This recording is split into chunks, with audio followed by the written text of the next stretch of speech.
What's going on, people? It's your boy BSG coming to you yet again with another hopefully quick crypto video. I know I always say quick and then it end up being like 30 minutes. That's I try to give you quick stuff, and then I remember what I want to talk about, and then some other stuff. So I'm gonna try to make this quick. So let's talk about the three best cryptos to hold for July.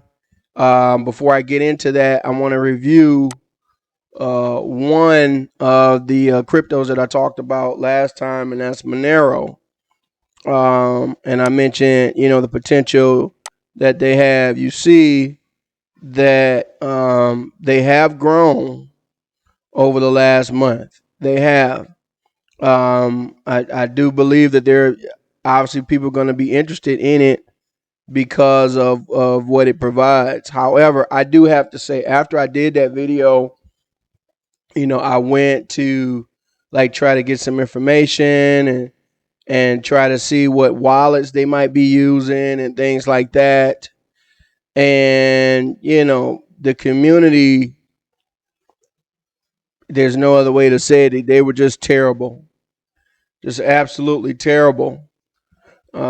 So I'm like you got to have a good community. People need good information and things like that. And a lot of people in crypto have this attitude, this elitist kind of mentality, like, oh, we don't need you and that type of thing.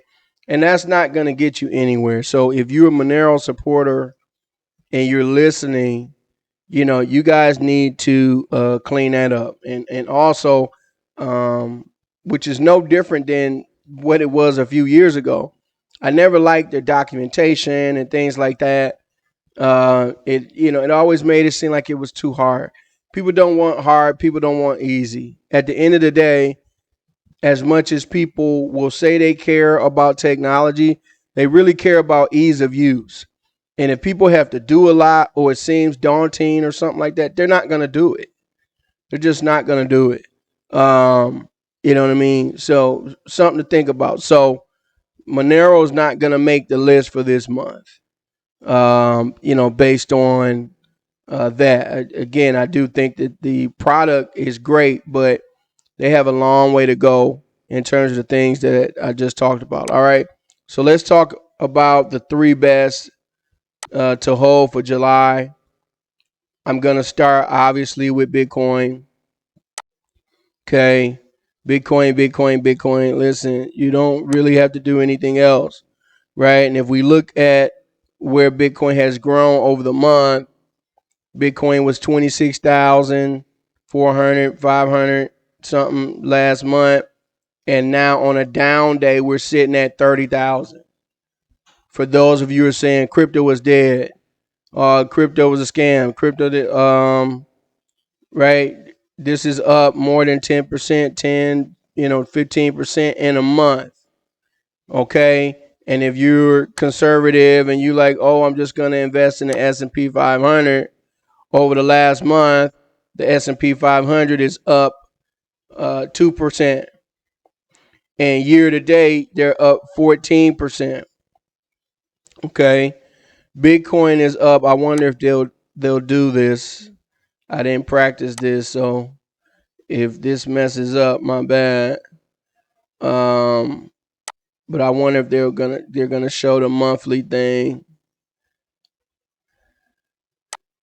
or the yearly thing. Excuse me. Okay, 1 month, 11%. Year to date, 83%.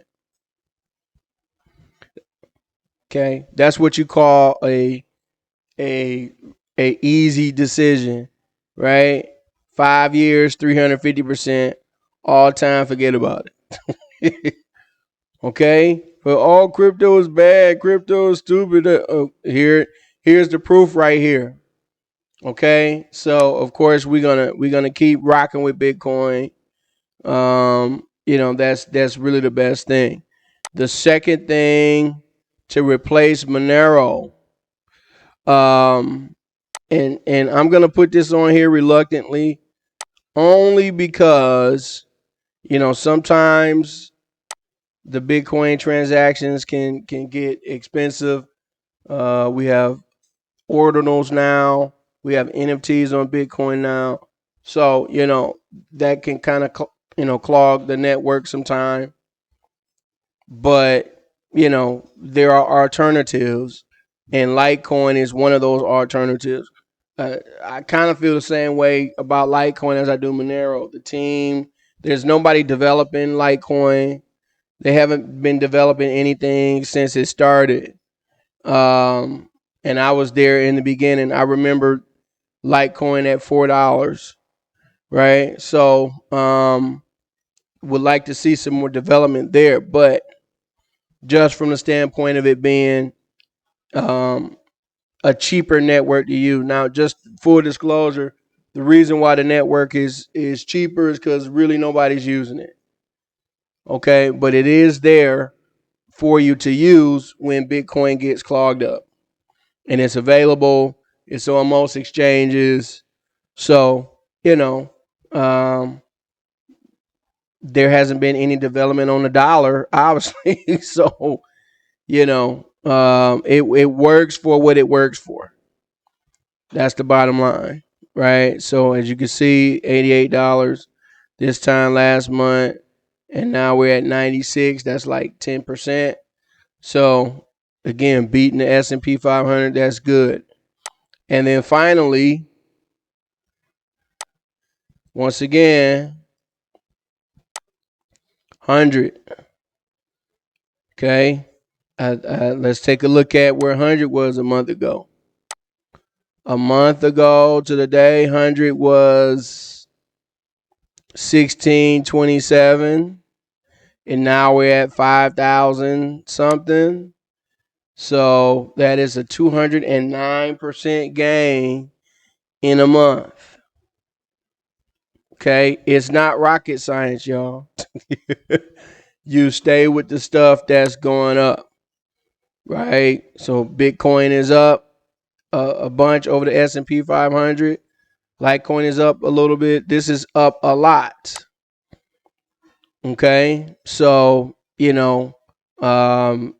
you just stay with that, and you keep looking for development. I'm not gonna make this video solely about 100, but they're continuing to develop. They have a lot of things planned.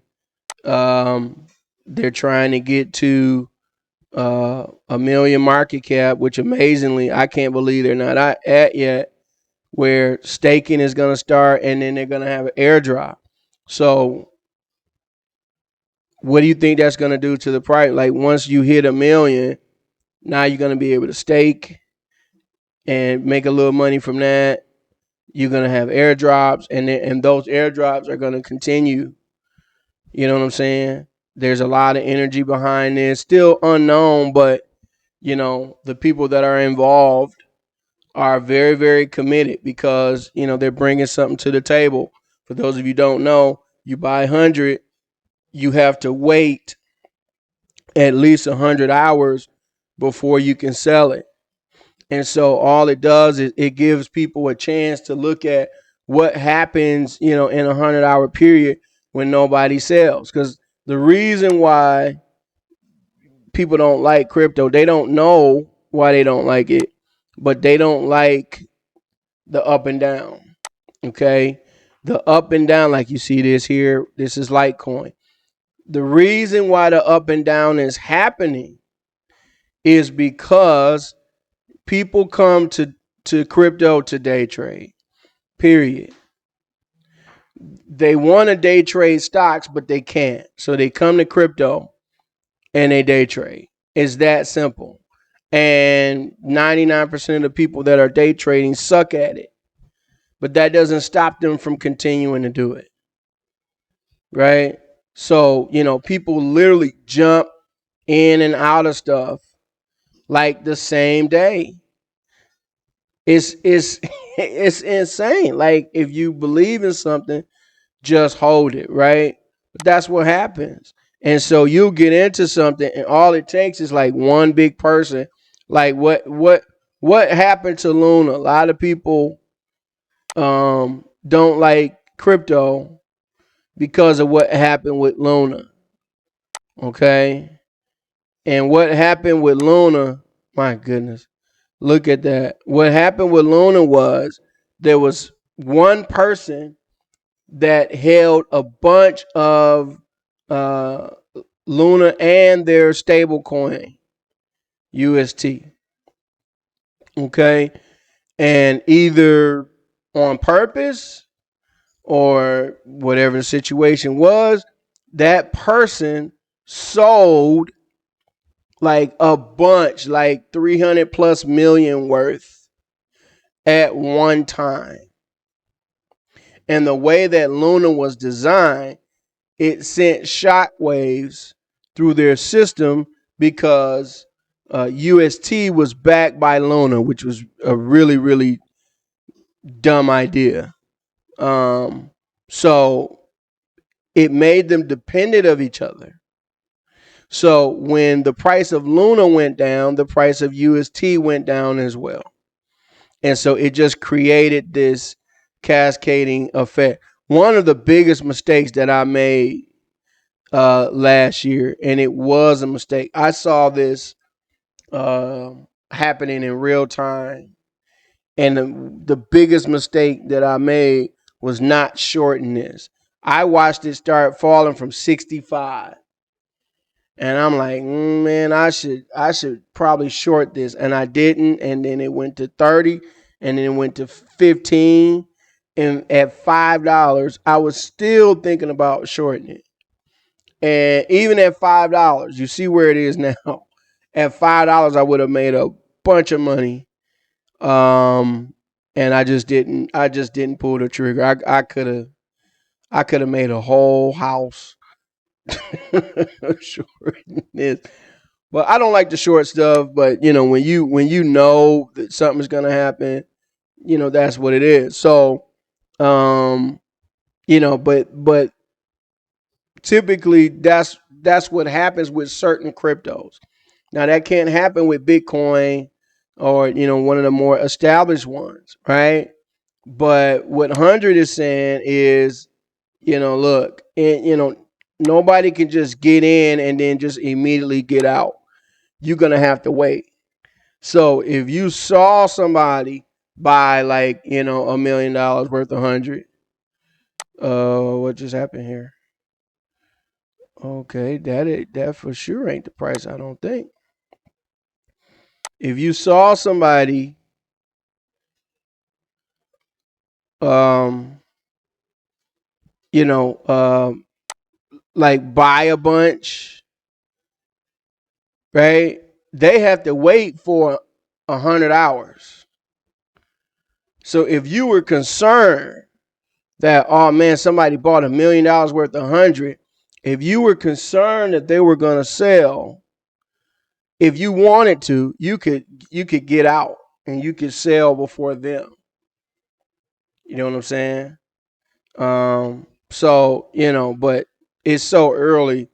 You still probably want to hold long term, but that's what's key about it. So the ones that get in it first have the advantage because everybody else has to come after you. And so if you see somebody make some big old buys, like, okay, I don't know what this person might sell in 100 days. Let me get out and park and see what they do. But then if you get out and somebody else buys, you know what I'm saying? Now you buying at a higher price. So it's like a game. You know what I'm saying?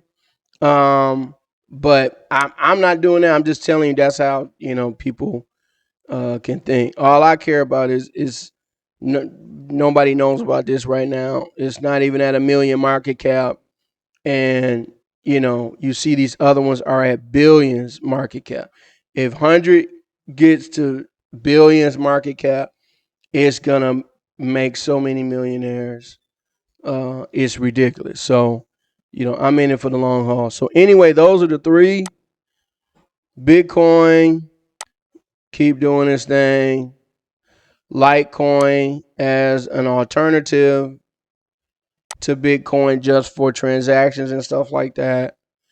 And then, 100 as, the potential thing that could really do something in the future that not too many people know about. So those are the best holes for July.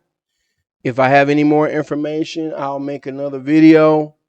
Otherwise, I will holler at y'all in the next video.